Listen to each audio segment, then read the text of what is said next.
안녕하세요. 황당한 이혼 사연 탑3 안에 들어갈 만한 이야기가 오늘 들려드릴 제 사연이 될 것 같네요. 이 사연을 적어보내기 위해 제가 겪은 일을 떠올리기만 해도 아직 화가 올라오는 거 보면 마음속으로 아직 정리가 안 된 듯 싶기도 합니다. 하지만 저같이 인생 중대사인 결혼을 하면서 멍청한 실수를 하는 일이 없길 바라는 마음으로 제 이야기를 시작해 보겠습니다. 왜 결혼할 인연은 따로 있다는 말 많이들 들어보셨죠? 그런 인연의 사람과는 결혼이 막힘이 없이 술술 풀려서 정신 차려보니 식장에 서 있었다는 말도 하고요. 제가 좀 비슷했어요. 고작 반년 연애하고 불붙어서 결혼까지 했으니까요. 물론 연애 전에는 일로 얽혀있던 사이라 알고 지낸 시간이 몇 년 되긴 합니다. 하지만 그것만으로 사람에 대해 다 안다고 할 수는 없겠더라고요. 간단히 저에 대해 말씀드리자면 저는 올해 32이고 프리랜서로 일러스트레이터 일을 하고 있어요. 다행히 경제적으로 부유한 부모님 덕에 쭉 하고 싶은 공부를 하며 살았고 지금은 제 밥벌이뿐 아니라 나름 효도할 만큼의 돈을 벌고 삽니다. 지금은 헤어진 전 남편을 만난 건 30 넘어서였어요. 물론 저도 연애 경험이 있습니다. 20대에 정말 좋아했던 사람과 연애 오래 하다 헤어졌어요. 그러고 나서 이제는 성숙한 사랑을 할 수 있다 싶었는데 하필 만나도 왜 저를 속이려고 작정한 사람을 만난 건지. 아직 저는 이 나이 먹어도 사람 보는 눈 키우려면 한참 더 있어야 하나 봅니다. 전 남편은 제가 일하던 외주 제작사 직원이었어요. 일 때문에 자주 보다 보니 자연스레 가까워졌습니다. 따로 식사 몇 번 했는데 저에게 호감이 있다고 하더라고요. 근데 저도 싫지 않았습니다. 연애를 오래 쉬어서 그런가 저에게 호감 가지는 게 싫지는 않았어요. 하지만 저는 그때만 해도 결혼에 대해서는 그다지 진지하게 생각 안 했습니다. 그냥 연애하다가 인연이 된다면 결혼을 하겠지 하고 가볍게 생각했어요. 하지만 그 사람은 처음 만날 때부터 저에게 이렇게 말했습니다. 나는 결혼 생각 안 하고 여자 가볍게 만날 생각은 없어. 이 사람이다 싶으면 연애 기간은 중요하지 않아. 짧게 만나든 길게 만나든 그게 무슨 소용이겠어? 10년 사귀어도 헤어지는 커플도 있잖아. 둘이 얼마나 잘 맞는다가 중요하지. 그런 면에서 우리는 꼭 몇 년 만난 것처럼 잘 맞는 것 같아. 글쎄, 현준 씨가 나한테 거의 맞춰주니까 그런 것 같기도 하고 나도 우리가 꽤 잘 맞는 것 같긴 해. 근데 혹시 결혼해서 확 돌변하고 그러는 건 아니지? 내 친구들 보면 남편이 결혼 전에는 이런 사람인 줄 몰랐다고 후회하는 애들도 많던데. 자기는 그러지 않지? 우리 사귀는 기간은 짧아도 알고 지낸 게 몇 년이야. 그동안 나 보고도 모르겠어?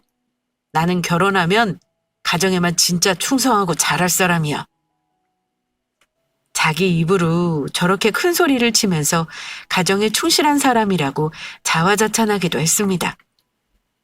짧은 연애 기간이었지만 이 사람하고 진짜 결혼을 해야 하나 보다 하고 점점 생각이 굳어지게 되었고요. 저희는 데이트도 참 자주 했습니다.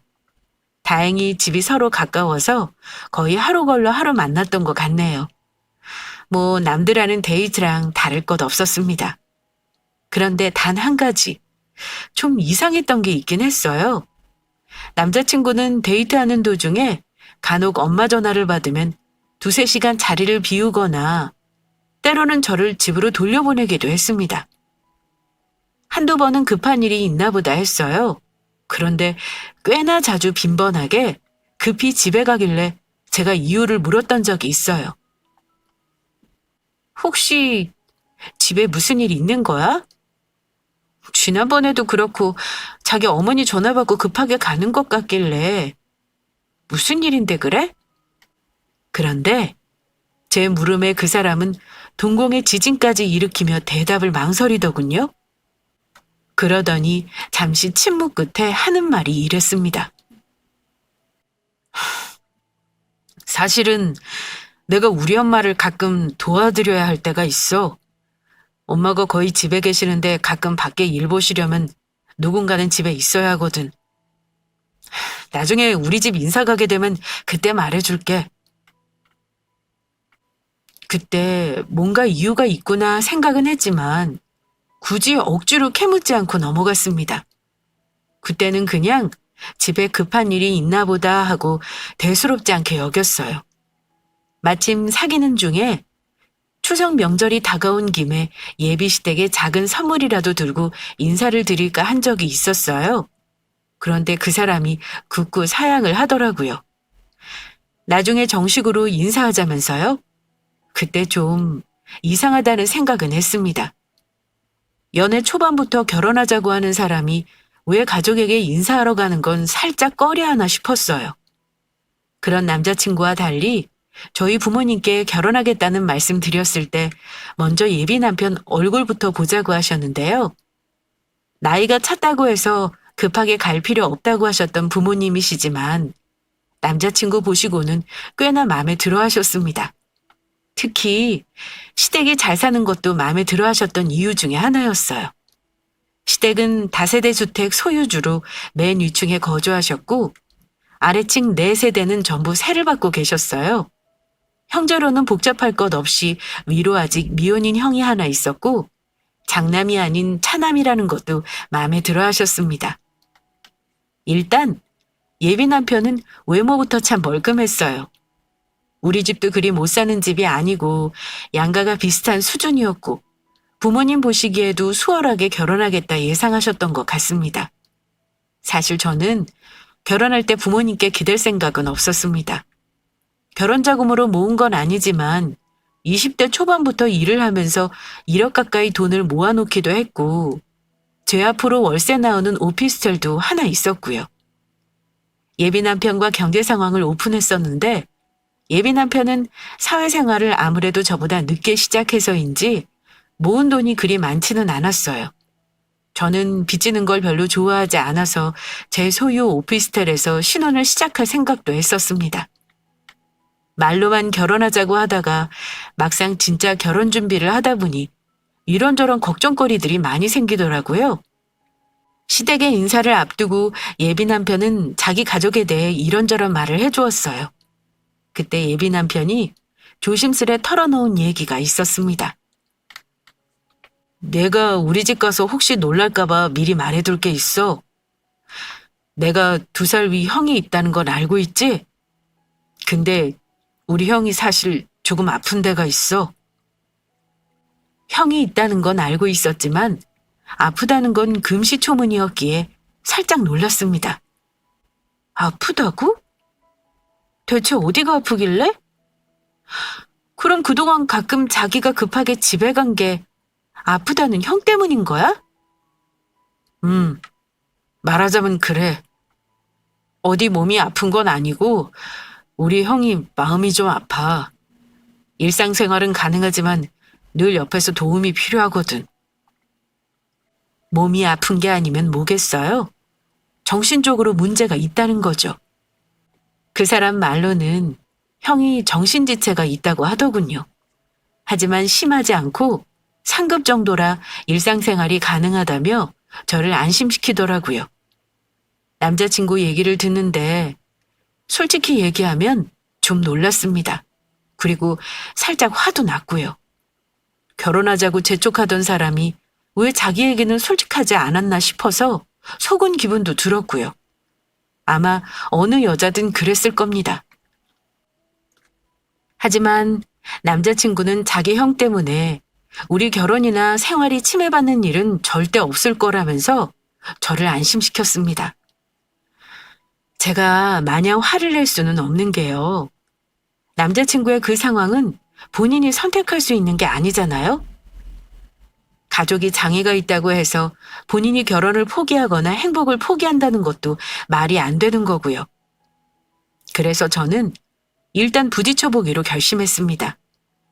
결심을 단단히 하고 시댁에 인사하러 갔는데 생각보다 남자친구 형님은 멀쩡해 보였어요. 제가 너무 최악의 상황을 상상했던 건지 외모만 보면 전혀 장애를 가진 사람으로 보이지 않았습니다. 다만 하는 행동을 보니 정신 연령이 낮다는 말이 이해가 되더군요. 자기 고집이 세고 뜻대로 한다면 아이 같은 모습을 보이기도 했고요. 제가 동생과 결혼할 사람이라고 인사를 했는데 안녕하세요 하고 해맑게 인사까지 잘하시더라고요. 다만 오래 앉아있지 못하고 상대방과 의사소통이 어렵기는 했습니다. 익숙하지 않은 광경이라 사실 불편하긴 했습니다. 하지만 그 사람 부모님은 전혀 거리낌이 없었어요. 그리고 예비 시어머니는 저에게 너도 우리 가족에 대해 다 알고 있지? 너도 다 알면서 우리 아들이랑 결혼 결심했다고 들었어. 어차피 가족들 거니까 너도 마음 편히 받아들였으면 한다. 우리 집에서는 너같이 참한 며느리 얻는 걸 감사하고 있는 것만 알아줘. 대신 결혼할 때 최대한 너한테 맞춰줄 생각이다. 그러니까 너는 큰 부담 가질 거 없어. 이렇게 말씀하셨습니다. 그러면서 신혼집을 장만해 주시겠다는 말도 하셨어요. 그건 전혀 기대하지 않았던 거고 뜻밖의 말씀이라 얼떨떨하게 감사하다고 말씀은 드렸습니다. 하지만 예비 시댁에 인사하고 난 후 뭐랄까요? 마냥 결혼하는 게 좋다기보다는 심란해졌습니다. 부모님께 어찌 말해야 할지 모르겠더라고요. 털어놓아야 하는데 차마 입이 안 떨어지더군요. 그러다가 상견례 날은 점차 다가오고 있었고요. 하지만 한편으로는 굳이 부모님께 알리지 말고 자연스레 알게 되는 건 어떨까 싶기도 했습니다. 그런데 하필 남자친구 형이 상견례 앞두고 병원에 입원을 했다고 하더라고요. 그래서 양가 가족들 인사하는 자리에는 못 나올 것 같다고요. 그런데 저는 차마 그때까지도 우리 부모님께 남자친구 형에 대한 걸 털어놓지 못했습니다. 예비 시댁에서도 제가 우리 부모님께 얘기 못했다는 걸 아셨는지는 모르겠어요. 하지만 상견례 자리에서는 예비 시댁에서 큰아들이 병원 입원으로 못 나왔다면서 먼저 사과를 하시더라고요. 그 말에 저희 부모님은 큰아들이 사정이 있어서 못 나왔다고 생각만 하셨던 것 같습니다. 상견례 때 예비 시부모님은 저희 부모님께 아파트 계약서를 보여주셨어요. 48평대 신축 아파트를 이미 매매까지 하셔서는 입주날 잔금만 치르면 된다고 하시더군요. 저도 놀랐고 저희 부모님도 놀랐습니다. 애들 살 집은 우리가 이미 장만해 두었습니다. 일단 아들 명의로 해놨고요. 40평대라 아주 넓어요. 애들이 살 집이니 미리 같이 보러 다녔으면 좋았을 테지만 시간이 촉박해서 좋은 매물 나왔을 때 빨리 잡아두었어요. 미리 새아가랑 상의 못한 건 사과드리겠습니다. 그래도 신축이라 수리할 곳 없고 입지 좋으니 마음에 드실 겁니다. 놀라신 저희 부모님은 당치 않다며 그저 감사하다고만 하셨고요. 친정엄마는 너무 송구하다며 예비 시부모님께 이렇게 말씀하셨습니다. 아이고, 아닙니다. 저희는 예상치도 않았는데 어찌 이렇게 준비를 하셨는지 저희가 몸둘 바를 모르겠네요. 세상에, 요즘은 이렇게 집 가지고 시작하는 게 참 어려운 시절 아닙니까? 그저 배려에 감사하네요. 그렇지만 사돈, 애들 살기에 40평대는 너무 넓지 않을까요? 저희 엄마 말에 예비 시부는 당장 넓은 것 같아도 살다 보면 그렇지 않을 거예요. 그리고 우리 새아가가 우리 집에서는 맏며느리 아닙니까? 저는 맏며느리한테는 꼭 집을 해줄 생각이었습니다. 네? 최서방이로 형이 하나 있으니 우리 딸이 맏며느리는 아니죠. 우리 딸이 그대 큰아드님보다 먼저 며느리로 들어가게 돼서 조금은 죄송하네요. 사돈은 얼른 큰 며느리도 보셔야겠어요. 엄마는 예비 시모가 저를 맏며느리라고 칭하는 걸 바로잡으시며 큰아들 혼사 걱정까지 하셨습니다. 그런데 우리 엄마 말을 들은 시어머니와 시아버지가 당혹스러운 표정을 지으시더라고요. 저는 그 이유를 알고 있었지만 그 자리에서는 어색하게 웃는 일 말고는 할 수 있는 게 없었습니다. 어쨌거나 시댁에서 집을 해주셨으니까 그만큼 혼수를 채우는 건 당연히 제 몫이라 생각했습니다. 예비 시어머니도 집을 해줬기에 혼수도 이것저것 간섭하시긴 했어요. 친정엄마도 시모가 집 해줬으니 해달라는 대로 최대한 맞춰가는 게 좋겠다고 하셨고요. 요즘은 반반 결혼이니 뭐니 남자들이 집장만에 오는 거 쉽지 않은 시대라 시댁에서 이렇게 해주는 경우가 없다는 거 저도 잘 알고 있기도 했고요. 제 주위 친구들만 해도 결혼할 때부터 시댁에서 턱하니 집까지 해준 경우는 없습니다.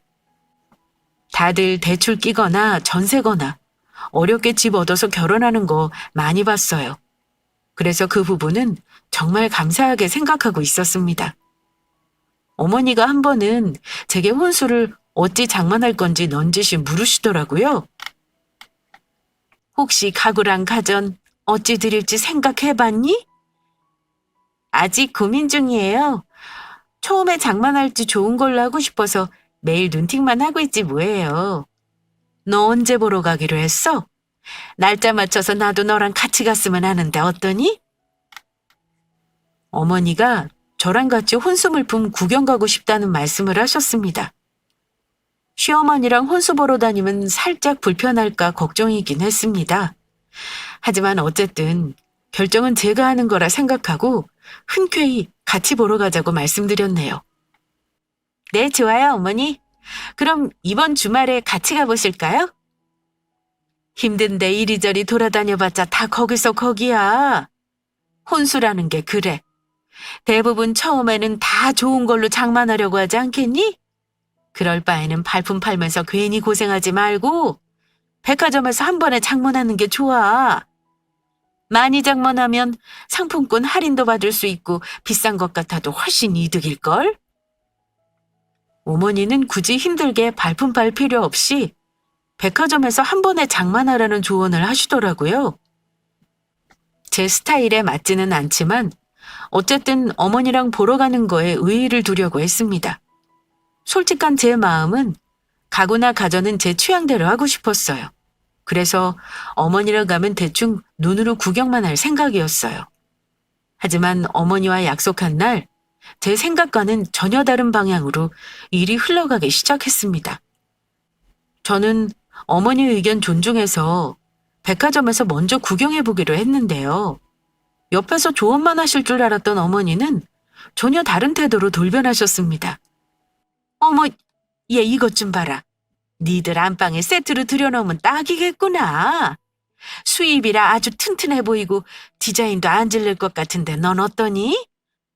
아, 어머니, 이건 제 취향이 아니네요. 저는 화려한 것보다는 심플한 게 좋아서요. 아, 이게 뭐가 화려하다고 그래? 네가 마음에 든다는 건 죄다 금방 고장나게 생겼더구만. 이런 건 어른 말 듣고 장만하는 게 좋아. 곤란했던 저는 계약하자는 어머니를 겨우 말려 다른 매장을 둘러봤습니다. 하지만 어머니는 제가 원하는 브랜드 매장에서는 멀뚱히 서 계시기만 했고 제가 관심을 보이면서 견적을 내려 하면 어머 얘 다른 데도 좀 둘러보고 결정해. 내가 봐둔 데가 있으니 거기 먼저 가보자. 이렇게 말씀하시며 저를 데리고 나갔습니다. 어머니가 살 집도 아니면서 며느리가 장만하겠다는 혼수에 뭐 그리 간섭을 하시는지 가전제품 보러 가서도 잔소리를 끊임없이 하셨습니다. 둘이 사는 신혼집에 냉장고가 왜 3개가 필요한지 전혀 이해가 안 갔던 저인데 어머니는 굳이 양문 냉장고 1대, 김치 냉장고를 2대나 들여놓으라는 말씀을 하시더군요.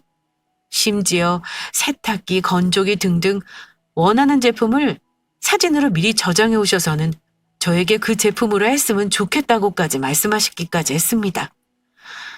결국 가전은 어머니가 원하는 대로 거의 계약까지 하고 왔어요. 그런데 어머니가 가구 배치며 방을 어찌 꾸밀 건지도 간섭하실 줄은 몰랐습니다. 그때부터는 저도 살짝 짜증이 나기 시작하더군요. 하지만 최대한 꾹 참고 어머니가 말씀하시는 거 최대한 맞춰드리려고 노력은 했어요. 예, 방이 4개니까 하나는 손님방으로 꾸미면 어떻겠어? 요즘은 그게 유행이라더라. 네가 실상 우리 집 큰 며느리니까 손님 치를 일도 가끔 있을 거고 말이다. 손님방이요? 네, 그것도 괜찮겠네요. 부모님 가끔 오시면 주무시고 가기 편하게 그렇게 해야겠어요. 그럼 손님방에 들어가는 가구는 내가 한번 골라보마. 괜찮지? 근데 너 설마 싫은 건 아닌 거지? 솔직한 말로 요즘 결혼한다고 40평대 아파트 턱하니 내주는 시부모 없다는 건 네가 잘 알 거다. 이 정도는 나도 너한테 바랄 수 있는 거라 생각한다만. 아, 네, 어머니. 싫다니요. 그런 거 없어요. 생각해보니 어머니 말씀이 맞는 것 같아요. 어머니는 제 표정을 보시더니만 아파트 해주신 거에 대한 생색을 한 번 더 내시더라고요. 상견례 때 저희 부모님 앞에서는 당연히 해주고 싶어서 해주는 거라 하셔놓고는 집 해줬다는 이유로 좌지우지 하시려나 싶은 생각이 들더군요. 혹시 이걸로 결혼하고 나서도 계속 생색내실까 걱정이 되기도 했습니다. 어머니 속내가 의심스러웠지만 말씀만 들어서는 어머니 말도 일리가 있다 싶어 최대한 티내지 않고 어머니 원하는 대로 하시라 대답했습니다. 그럼 손님방에 들어가는 가구는 내가 하고 싶은 걸로 해도 되겠니? 어머니가 손님방 들어가는 가구는 본인이 고르고 싶다 하시길래 아무래도 들어드려야 간섭이 끝날 것 같은 느낌이 들어 그러시라 했습니다. 어머니는 제 대답이 떨어지자마자 신나게 가구를 고르셨고 물론 저와는 전혀 취향이 맞지 않았지만 저는 울며 겨자 먹기로 구입할 수밖에 없었습니다. 침대, 책상, 책장, 서랍장 세트에다 왜 필요한 건지 모르겠지만 TV까지 한 대 넣어달라고 하시더군요. 어쨌거나 결혼 날짜가 촉박해서 모든 결정을 빨리 해야 했습니다.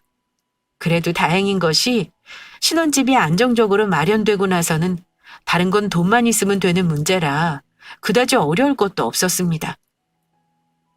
결혼식 날은 빠르게 다가오더군요. 제가 큰 실수한 건 그때까지도 저는 우리 부모님에게 아주버님 되실 분 상태를 솔직하게 말씀드리지 못했다는 겁니다. 그쯤 되니까 이미 엎어진 물이라는 생각이 들었고 알게 되신다 해도 어쩌랴 싶었어요. 결혼식은 무슨 정신으로 했는지 기억도 안 납니다. 저는 코로나 때문에 양가 가족들과 최소한의 하객만 모시고 결혼식을 진행했어요. 그날 우리 부모님이 양복 차려입은 아주버님과 인사를 하긴 했습니다. 그런데 겉으로 보기에는 인사도 잘하고 멀쩡해서 설마 정신지체가 있다고는 생각을 못 하셨던 것 같아요. 원래 지적장애 3급은 교육만 잘 시키면 크게 돌발 행동은 하지는 않는다고 하더라고요. 저희 부모님은 결혼식 손님 맞느라 정신없으셔서 아마 신경도 못 쓰셨을 겁니다. 결혼식은 정신없이 끝이 났어요. 남편과 저 둘 다 신혼여행에 대한 로망이 있었지만 안타깝게도 해외여행이 어려웠던 때라 제주도로 다녀오게 되었습니다. 가까운 곳으로 가지만 그래도 신혼여행이니 일주일간 아주 푹 쉬었습니다.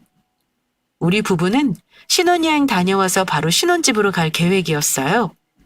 양가 부모님 댁이 신혼집에서 가깝기도 하고 일단 짐 풀고 집 정리 후 선물 들고 양가 부모님 찾아뵐 생각이었습니다.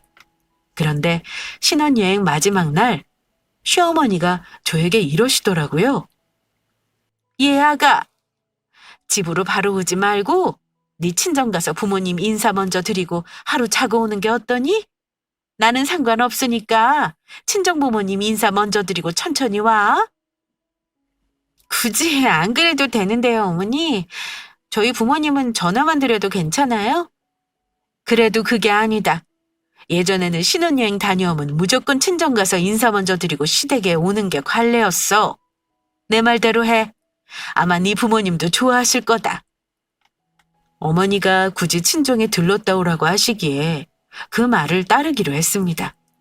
가까운 거리였지만 결혼하고 처음이니 친정에서 하루 자고 오기로 했어요. 막상 친정에 가자 우리 좋을 대로 하라던 친정 부모님도 좋아하시더라고요. 아빠는 사위랑 밤늦도록 술잔까지 기울이면서 즐거워하셨습니다. 다음날 아침밥까지 친정엄마에게 야무지게 얻어먹고 설레는 마음으로 신혼집으로 출발했어요.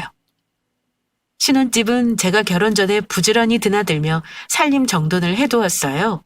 거진 3천만 원을 넘게 쓰고 들여놓은 가구와 가전은 전부 최고급이었습니다. 원래 가장 설렐 때가 신혼여행에서 돌아와 신혼집으로 들어갈 때잖아요. 이제 이 집에서 새 삶을 출발한다는 게 너무 들뜨고 기쁘기만 했습니다. 그런데 신혼집에 들어서자마자 저는 왠지 모를 위화감을 느꼈습니다. 분명 저는 모든 걸 다 정리해놓고 갔었는데 현관에 남편 신발이 몇 켤레가 나와 있더라고요. 이상하다? 내가 이걸 내놓고 갔었나?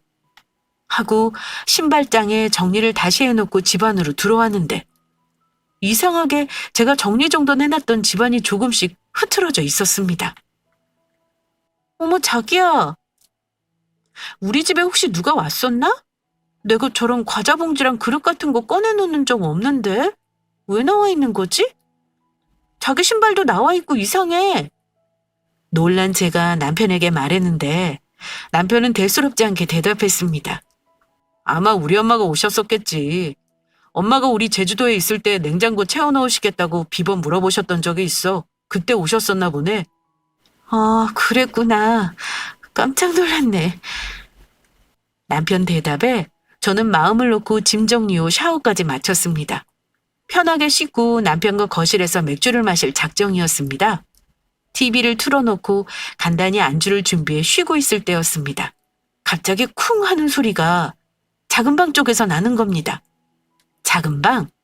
그러니까 그 방은 어머니가 손님방으로 쓰자며 원하는 대로 꾸며놓은 방이었습니다. 처음에는 층간소음인 줄 알았습니다. 그런데 발망치 소리 비슷하게 사람이 왔다 갔다 하는 소리도 나는 것 같아서 저는 너무 놀랐습니다. 가만히 들어보니 작은 방 쪽에서 인기척이 느껴지더라고요. 남편은 모르는 눈치길래 저는 소리가 나는 작은 방으로 가서 문을 열어 확인해봐야겠다 마음먹었습니다. 설마 하니 거기에 누가 있을 거라고는 생각도 못한 채 말입니다. 작은 방 문을 조심스레 열려고 하는데 왜 그런 거 있잖아요. 안에서 뭔가 후다닥 하는 느낌이요. 순간 저는 방문을 벌컥 열어젖히고 안을 들여다봤습니다. 그런데 아무도 없는 거예요. 저는 분명히 인기척을 느꼈는데 말입니다. 어두워서 그런가 하고 불을 켜봤는데 순간 침대 위에 이불이 움직이는 겁니다. 너무 놀란 저는 아악 하고 소리를 질렀고 그 소리에 놀란 남편이 헐레벌떡 뛰어왔습니다. 왜 그래? 무슨 일이야? 여보, 저기 침대 위에 뭔가 있어. 지금 뭔가 움직였다고. 제가 벌벌 떨면서 말하자 남편은 침대로 다가가 이불을 확 열어젖혔습니다. 남편이 이불을 걷자 그 속에 있던 건 기가 막히게도 제가 아는 사람이었습니다. 바로 남편의 형이었어요. 대체 우리 신혼집에는 언제 어떻게 들어온 걸까요? 놀란 건 남편도 마찬가지였습니다. 아, 형! 놀랐었잖아. 형 왔으면 왔다고 해야지. 대체 우리 집에 언제 들어온 거야? 저는 너무 기가 차서 할 말을 잃었고요. 나 엄마가 데려다 줬어. 엄마가 나오지 말고 부를 때까지 방에 있으라고 그래서 얌전히 있었어. 아주버님은 어머니가 데려다 놨다고 말하더군요. 뭐? 엄마가? 엄마는 주말쯤에 형 데리고 온다 그랬는데? 남편은 그리 말하며 핸드폰을 확인하더군요. 그러더니 저에게 이렇게 말했습니다. 아, 엄마가 형 집에 잠깐 맡기겠다고 문자하셨나 보네. 내가 미리 확인 못했어. 미안. 당신 많이 놀랐지? 놀란 건 놀란 거고 대체 어찌 된 건데? 어머니는 왜 나한테 말도 없이 아주버님을 여기 데려다 놓으신 거야? 설마 아주버님 여기서 자고 가시는 건 아니지? 며칠 우리랑 같이 지내야 할 듯 싶은데 어머니가 일이 있으시대.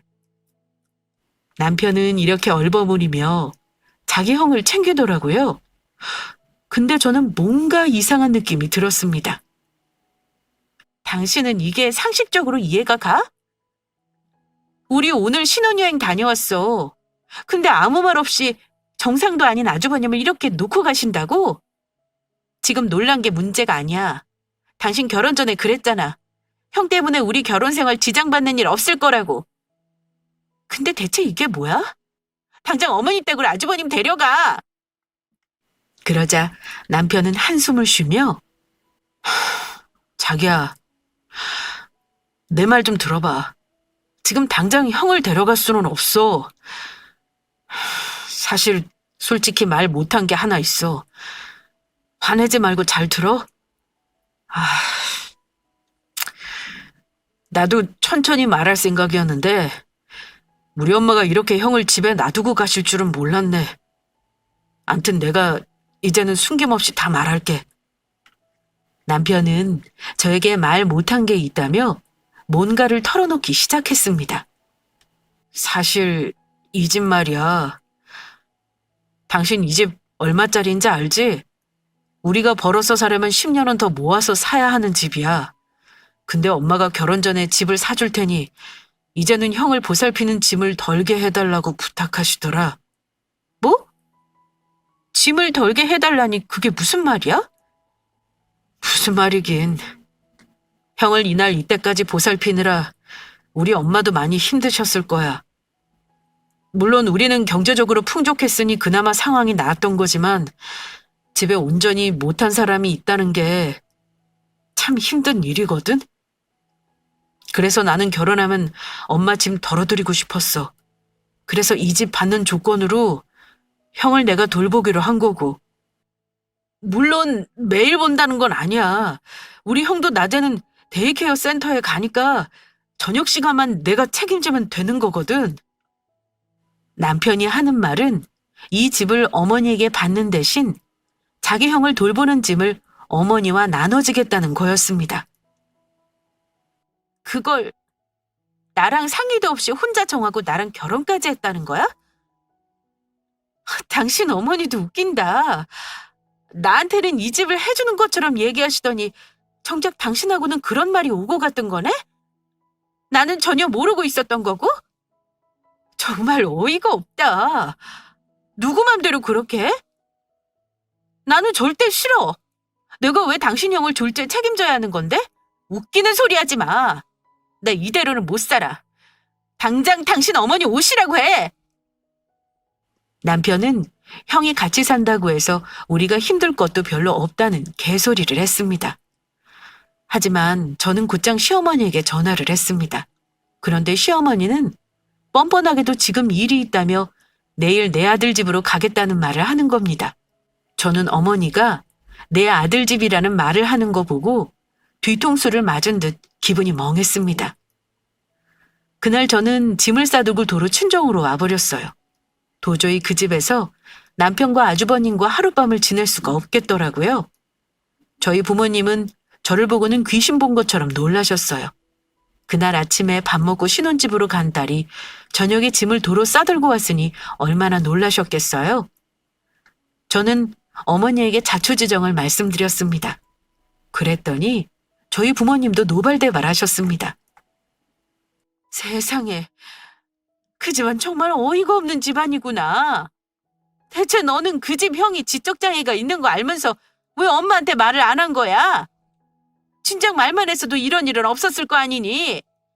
말했으면 엄마가 결혼 반대할까봐 그랬지. 어이구, 이 미련한 거사. 엄마 아빠는 네 남편한테 장애 있는 형제가 있었어도 정신만 똑바로 박힌 집안이면 너 시집 보냈을 거야. 중요한 건 그게 아니야. 그게 네 짐이 되어버리면 그때는 말이 달라지는 거야. 네가 얘기만 했으면 상견례 때 집 매매 계약서 가져왔어도 그 문제는 똑바로 얘기했을 거다. 이건 우리한테 말 안 한 건 네 잘못도 있고 너한테 최서방 형 떠넘기는 그 집 시모 잘못도 있어. 일을 어쩐다니, 어? 어머니는 한숨을 쉬면서 저를 나무라셨습니다. 이건 어쨌든 제가 해결해야 할 문제였어요.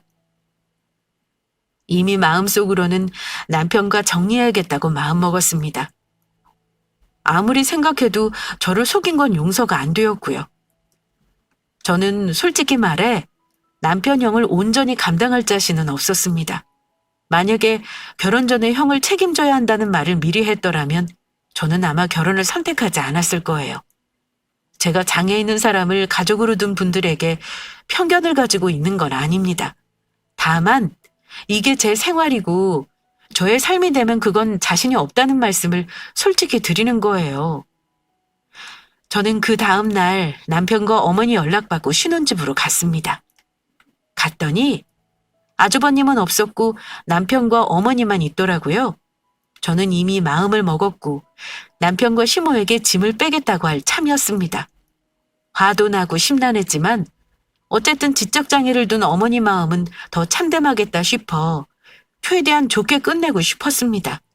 그리고 저는 시모에게 최소한 미안하다는 사과는 한마디 들을 줄 알았어요. 하지만 어머니는 전혀 예상 밖의 말씀을 먼저 하시더라고요. 그날은 내가 급한 일 때문에 사정이 좀 있었지 뭐냐? 놀라게 했다면 미안하구나. 어쨌든 너희 둘이 얘기가 잘 되었으면 해. 너한테는 결혼해서 차근히 말할 생각이긴 했는데 어쩌겠니? 어쨌든 너한테 우리 큰애를 치닥거리 하라는 건 아니야. 대부분 다 네 남편이 할 거야. 사실상 네 손 가는 건 딱히 없을 거다. 어머니, 저 오늘 이 집에서 제 짐 빼겠다고 말씀드리러 온 거예요. 저희 부모님도 화가 많이 나셨고 저도 이런 경우는 예상도 못했던 거라 너무 황당하네요. 결혼 전에 미리 말씀하셨어야죠. 아들한테는 미리 얘기했다고 하지 않았니? 네가 우리 집 이런 사정 모르고 결혼한 것도 아니잖아.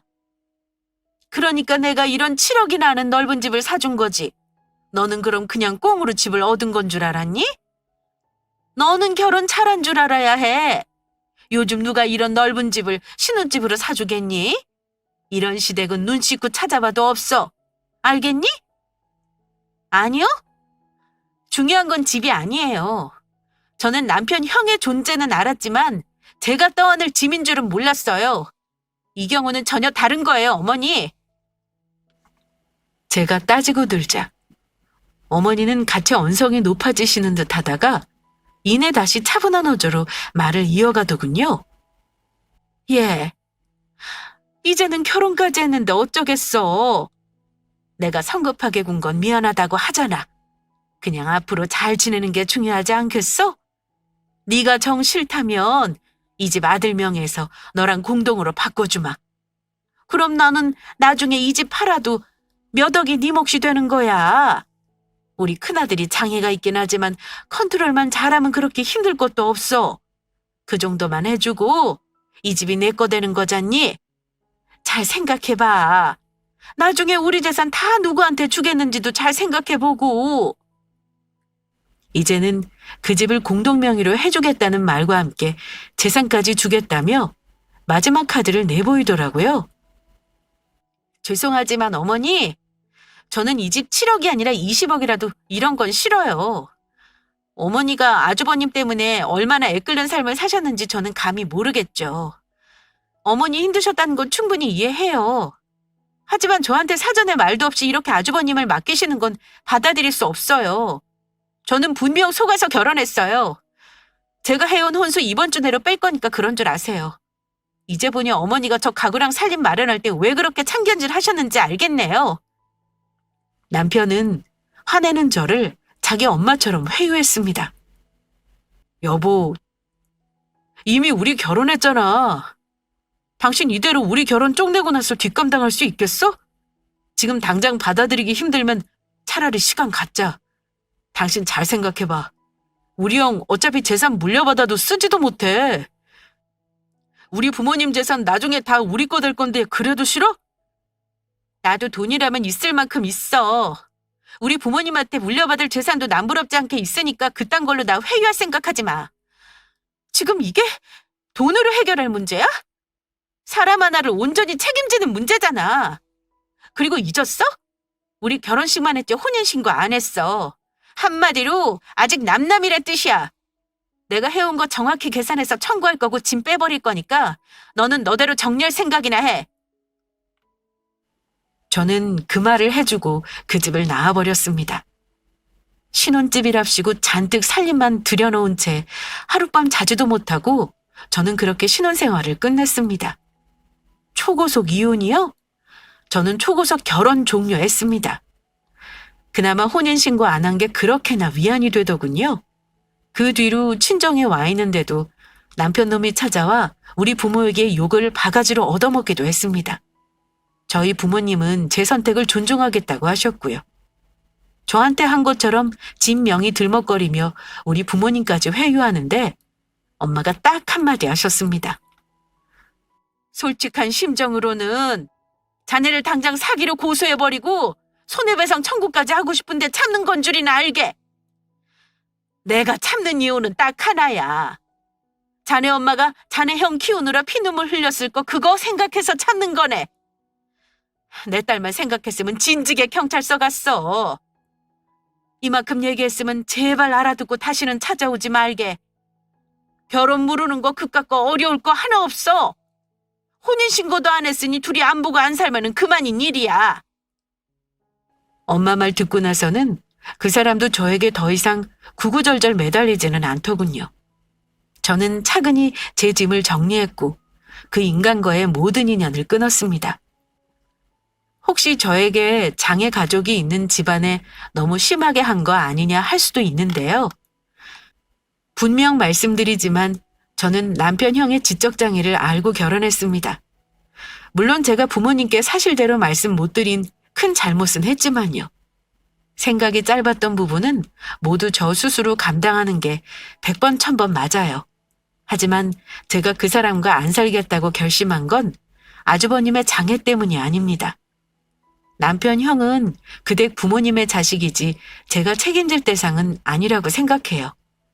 그건 분명 결혼 전에 저에게 말을 했어야 하는 부분이고 그렇게 구렁이 담 넘어가도 떠넘길 문제는 아니죠. 어쨌든 저를 속인 건 그 집에서 잘못한 겁니다. 이건 다들 동의하실 거라 믿어요. 그래서 저는 빨리 안 살겠다고 결정한 걸 후회하지 않아요. 아마 결혼 종료로는 제가 최단 기록 보유자일 듯 싶네요. 시간은 흘러 벌써 1년이 훌쩍 넘었고 저는 아직도 마음을 추스르고 있는 중입니다. 그 사람 소식은 다행히 아직까지는 들은 바가 없어요. 뭐 잘 먹고 잘 사는 집이니 아마 잘 살지 않을까요? 물론 저는 아직도 그때 생각만 하면 화가 치밀어 오르지만요. 저의 황당했던 결혼 종료기는 여기까지 하겠습니다. 황당했던 제 이야기에 따뜻한 조언을 해주신다면 큰 위로가 될 것 같네요. 혹여 제가 생각이 짧은 게 있다면 따끔한 충고도 부탁드리겠습니다. 긴 사연 들어주셔서 감사합니다.